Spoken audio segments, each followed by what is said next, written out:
conférence très technique que vous a présentée Thomas sur Outlook. Pourquoi tout ce travail qu'on fait là est clé, mais pas seulement pour les utilisateurs d'Outlook, mais pour la messagerie en général. Donc pour comprendre ça, déjà il faut comprendre que dans chaque organisation, petite ou grande, coexistent des populations différentes. Ça peut être les commerciaux qui sont une vingtaine et un réseau de franchisés partout en France d'un millier de personnes. Ou dans le cadre du public, ça peut être certains types d'agents qui sont répartis à divers endroits du territoire. Donc déjà des populations différentes avec des caractéristiques et des besoins de messagerie différents. Et comme on vous l'a expliqué et comme vous le savez certainement, Outlook, c'est le client le plus demandé. Sauf que Outlook, si vous n'avez pas BlueMind, ce sera avec Microsoft, Exchange ou 365 dans le cloud. Et Microsoft, c'est cher. D'autant que de temps en temps, il y a des petites augmentations de tarifs, un petit 10% par ici, un petit 20% par là. Ce qui fait que ça oblige à faire des choix. Et régulièrement, on observe que Outlook, c'est réservé à certains types de populations. Souvent, on va pas se mentir, des populations dites VIP. Donc ça peut être la direction, le cabinet du ministre, le cabinet du maire, qui resteront sur Outlook. Et on va chercher d'autres solutions pour les autres populations. Et c'est précisément à ça qu'on veut répondre chez BlueMind. Parce qu'on ne veut pas qu'il y ait de sous-populations. On veut offrir les meilleures réponses aux usages collaboratifs de chaque population. Donc, compatible avec tous les usages, c'est de là que ça vient. Donc pour ça, on a 3 chevaux de bataille. Le premier, c'est ce que Thomas vous a présenté, c'est le support natif d'Outlook, le support fluide et évolué d'Outlook.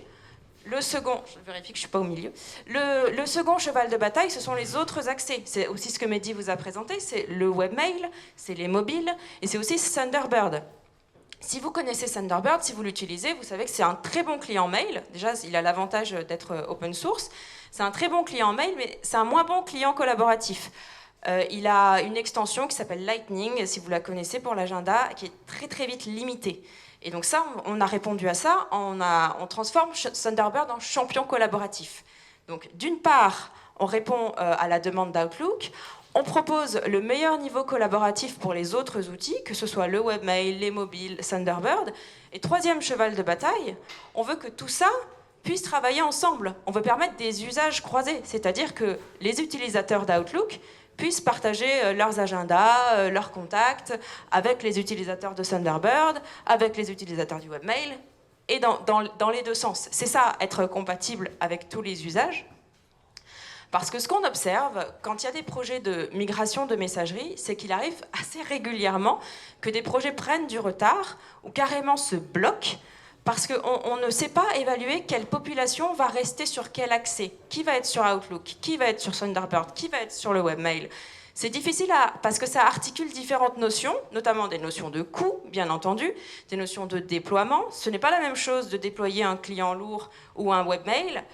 Des notions de maintenance, des notions de besoins et de demandes. On a aussi des populations qui sont arc-boutées sur leurs habitudes et qui vous disent « Ah non, non, mais moi c'est Outlook, point barre, on ne réfléchit même pas ». Et des questions politiques aussi, ça arrive. Donc les projets ralentissent, les projets se bloquent, et donc ce qu'on vous dit chez BlueMind, c'est que comme on permet des usages collaboratifs, quel que soit l'accès, vous pouvez avoir des solutions mixtes. Vous n'êtes pas, une migration ne sera pas un Big Bang, vous pouvez choisir d'avoir une population qui utilisera tel accès, une autre qui utilisera un autre accès, et tout ça peut collaborer ensemble. Et les scénarios que l'on vous propose sont mixtes et évolutifs. Un exemple, une mairie qui voudrait à terme passer en full web. Mais actuellement, il y a la gestion du changement qui n'est pas forcément simple à gérer, et les postes sont déjà équipés avec Outlook, on a déjà la licence, donc on se dit, bon, on y va doucement, on va avoir Outlook conservé pour les personnels de la mairie, et on va choisir une population test, qui peut être extérieure géographiquement. Donc moi, dans ma tête, je me dis l'office de tourisme, par exemple, qui va être en full web.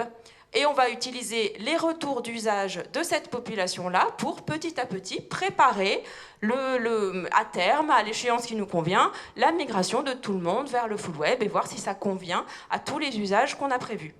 Voilà, c'est à ça que ça sert et c'est ça que ça veut dire compatible avec tous les usages.